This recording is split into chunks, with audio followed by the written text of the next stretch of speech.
रामायण में एक इवेंट आता है, एक प्रसंग आता है जिसमें हनुमान जी को उनकी पावर्स के बारे में पता लगता है और उसके बाद वो कई मील समुद्र को लांग के और उसके बाद लंका में जाते हैं। वहाँ पे बहुत सारी इवेंट्स होते हैं जहाँ पे वो सीता माता से बात करते हैं, उनको ढूँढते हैं।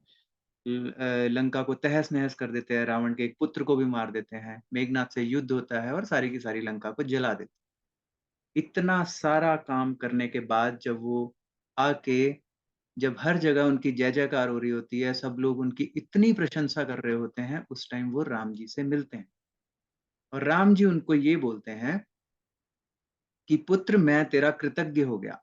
तूने मेरे लिए इतना कुछ किया है, सीता का पता कर लिया तूने और मैं तेरा कृतज्ञ हो गया, तूने वो काम कर दिखाया जो कोई नहीं कर सकता था। इतना सुनने के बाद अब नॉर्मल केस सिनेरियो में किसी भी आदमी का अहंकार से भर जाना स्वाभाविक है। लेकिन इस केस में हनुमान जी, जिनको अपनी सारी पावर्स का पता लग चुका है, वो क्या करते हैं कि राम जी के पैरों में पड़ जाते हैं and start crying like a child basically.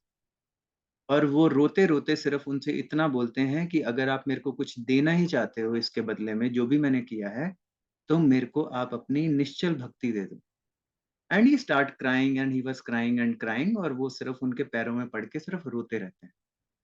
अब इस प्रसंग से सीखने को क्या मिलता है? कई बार हमारी लाइफ में कई छोटे-छोटे इवेंट्स होते हैं। बहुत स्वाभाविक है कि जैसे ही हमारा जन्म होता है, किसी मनुष्य का जन्म होता है, तो उसमें अहंकार आना स्वाभाविक है। हर काम को करके एक मैं का एहसास आता है कि मैंने किया। हर जगह एक मैं का एहसास और जहाँ भी ये मैं का एहसास हमारे अंदर आता है, उसका मतलब अहंकार ही होता है। छोटा, बड़ा, किसी भी लेवल का। अगर हम उस अहंकार को सिर्फ अवेयर हो लें, अब इससे नुकसान क्या होता है? क्योंकि अहंकार आता है तो अहंकार से कंपैरिजन आता है, बड़े और छोटे होने का एहसास आता है। कोई बड़ा लगता है, अपने आप को कहीं जगह सुपीरियर मानते हैं, कहीं जगह इंफीरियर मानते हैं। अब इस बड़े और छोटे के कंपैरिजन से क्या होता है कि हमारे में लालच आता है, हमारे में डर आता है, हमारे में जेलसी आती है। ये सब चीजें जब आती हैं तो हमारे में एंगर आता है, गुस्सा आता है। जब गुस्सा आता है तो गीता में बहुत अच्छा बोला हुआ है कि गुस्सा आने पे आदमी की बुद्धि का विनाश हो जाता है और जब बुद्धि का विनाश होता है तो आदमी का सर्वनाश हो जाता है। तो इस अहंकार से बचने के लिए इसको कुछ किया नहीं जा सकता, लेकिन हर जगह एक एहसास के साथ जिया जा सकता है कि हाँ, अहंकार आ रहा है। जस्ट इस चीज को अवेयर और धीरे-धीरे इससे फायदा क्या होता है कि एक तो ये गुस्सा और ये सब हम लूप में जाना बंद कर देते हैं।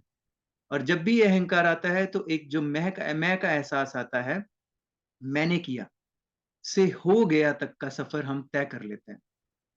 तो बहुत शांति से जब भी अहंकार आए, तो इस प्रसंग को हमेशा याद रखिएगा कि हनुमान जी उस लेवल पे जाके जहाँ पे उनको अपनी सारी की सारी पावर्स का पता था, सब कुछ याद था, वहाँ भी वो अहंकार में ना आके सिर्फ राम जी से इतना कहते हैं कि अगर आप मेरे को कुछ देना ही चाहते हो, तो मेरे को सद्बुद्धि दो और मेरे को अपनी निश्चल भक्ति दे दो।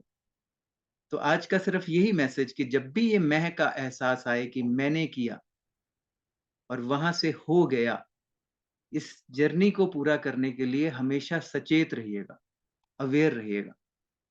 Thank you so much.